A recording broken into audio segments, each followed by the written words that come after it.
Good morning everyone. मैं सुजीत कुमार आपके सामने फिर प्रस्तुत हूँ छोटी छोटी और मोटी बातें लेकर।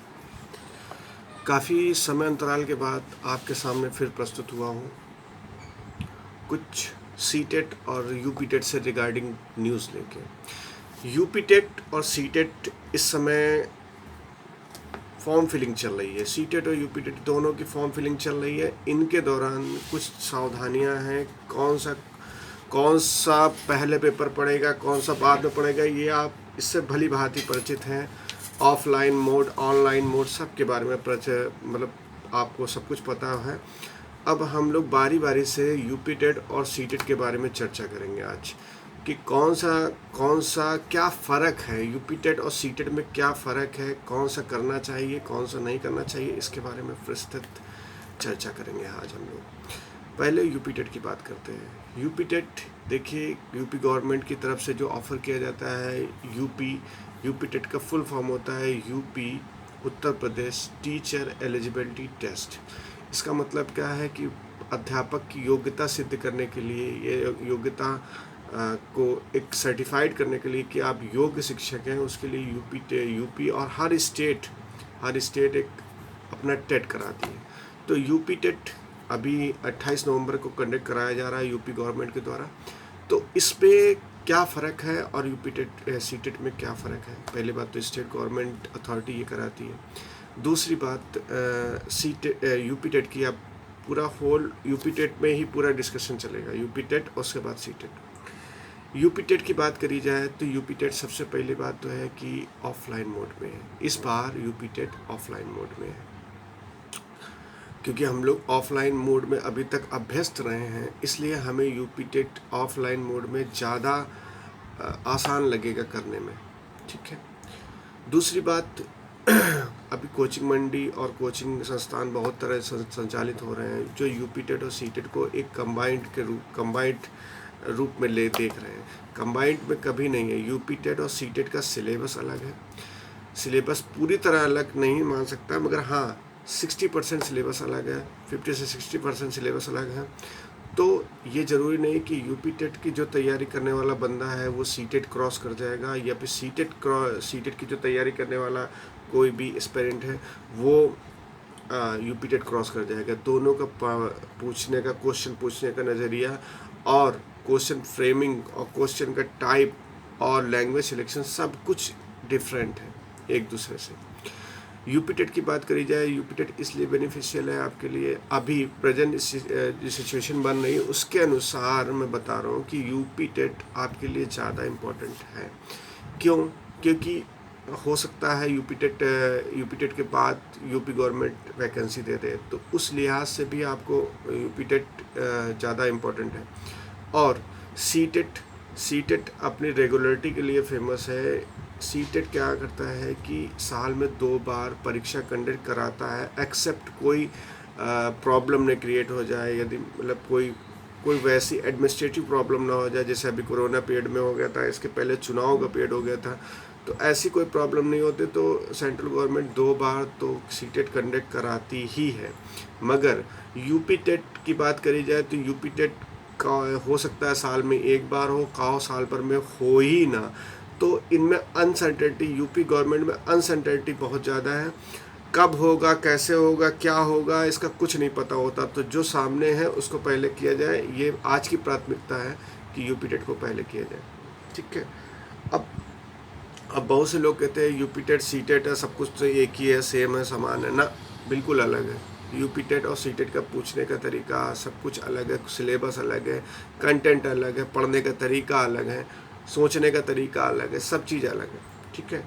अभी मगर यूपीटेट आसान मानता हूँ क्योंकि ये प्रैक्टिस कम कराता है आपको। प्रैक्टिस कम से कम में आपको रिजल्ट प्रोवाइड करता है। क्योंकि सीटेट में क्या कहता है, आपको थ्योरी पोर्शन भी पढ़ना पड़ता है। थ्योरी पोर्शन पढ़िए, थ्योरी पोर्शन के बाद भी आप प्रैक्टिस करेंगे जब उन क्वेश्चनों को, तब वो आप उस पर कमांड आपकी आ पाएगी।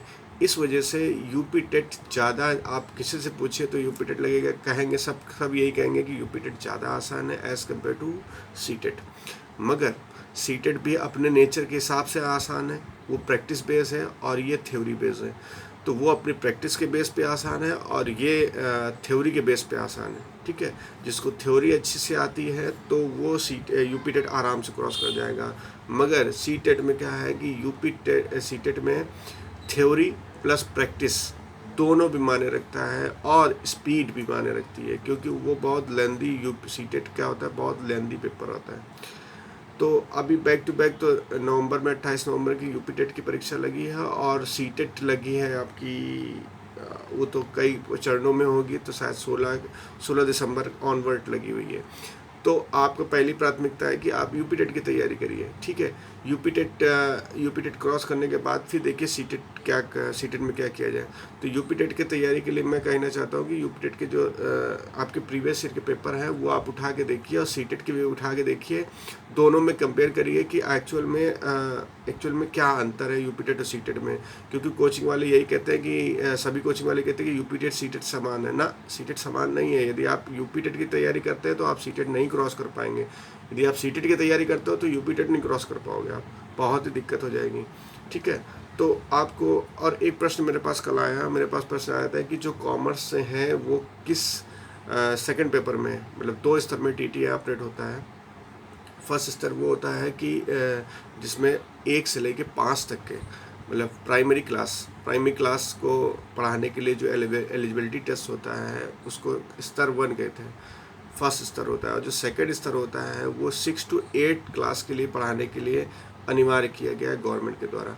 तो 2 स्तरों पे टीटी होता है। जो सेकंड स्तर है, सेकंड स्तर में आपको जो आपके टीचिंग सब्जेक्ट रहे होंगे उसके रिगार्डिंग आपके जो 1-2 सब्जेक्ट होते हैं, मतलब 3 सब्जेक्ट दोनों में कॉमन होते हैं, हिंदी, इंग्लिश, साइकोलॉजी, 3 सब्जेक्ट दोनों में कॉमन होते हैं।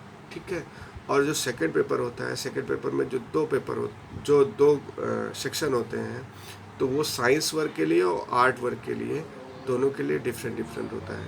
तो आप देख लीजिए, यदि आपने एमकॉम किया, बीकॉम किया है या कोई और प्रोफेशनल कोर्स किया है, बीसीए या इस तरह की कोई चीज़ किया हुआ है, तो आप आर्ट साइड में काउंट होंगे। आर्ट साइड में काउंट होने की वजह से आपको जब आप सेकंड पेपर देने जाएंगे तो उसमें आपको सोशल साइंस सिलेक्ट करना पड़ेगा और आपको 60 प्रश्न सोशल साइंस के करने पड़ेंगे, जिसमें ज्योग्राफी और हिस्ट्री के होंगे। हम बाद में भी डिस्कस करेंगे कि कितने से कितने क्वेश्चन ज्योग्राफी के बनते हैं।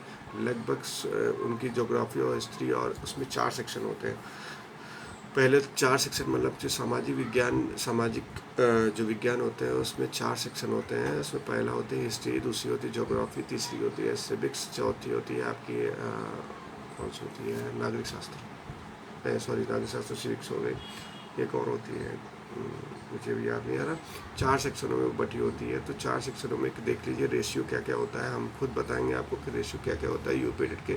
और फुल तैयारी, आपको तैयारी के जो भी महत्वपूर्ण पहलू हैं उन पर हम चर्चा करेंगे, और कैसे आपको तैयारी करनी चाहिए और कैसे आपको शेपअप करना चाहिए, क्योंकि तैयारी के लिए सही गाइडेंस और सही रणनीति बहुत ही ज़्यादा इम्पोर्टेंट करती है। आप पढ़ तो सब लेते हैं मगर सही रणनीति और सही दिशा निर्देश के अभाव में बहुत से स्टूडेंट सब तैयारी मेहनत करने के बाद भी सफल नहीं हो पाते।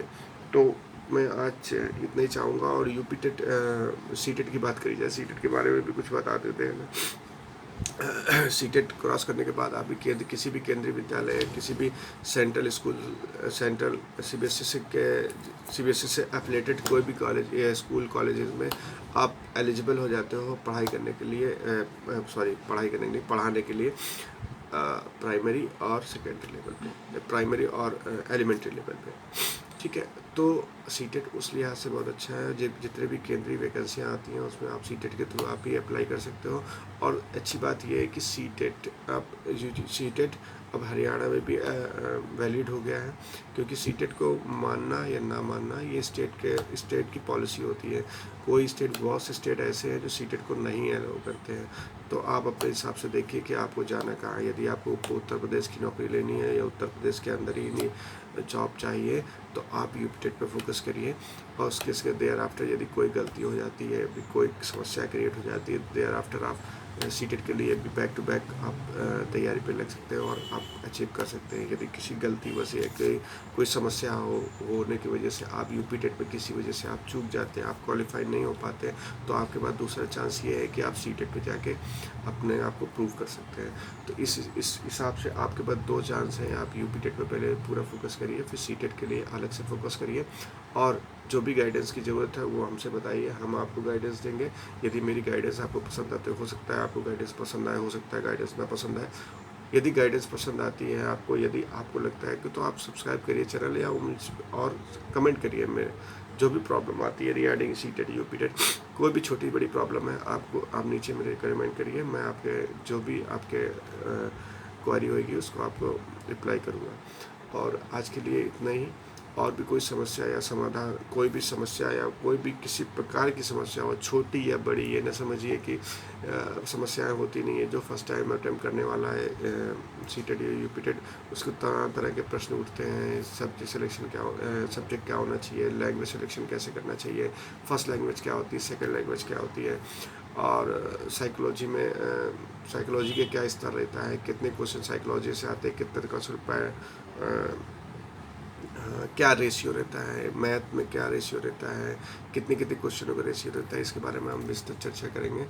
तो आपके पास 2 चांस हैं, आप पूरी मन के साथ करिए तैयारी, और भी कोई गाइडेंस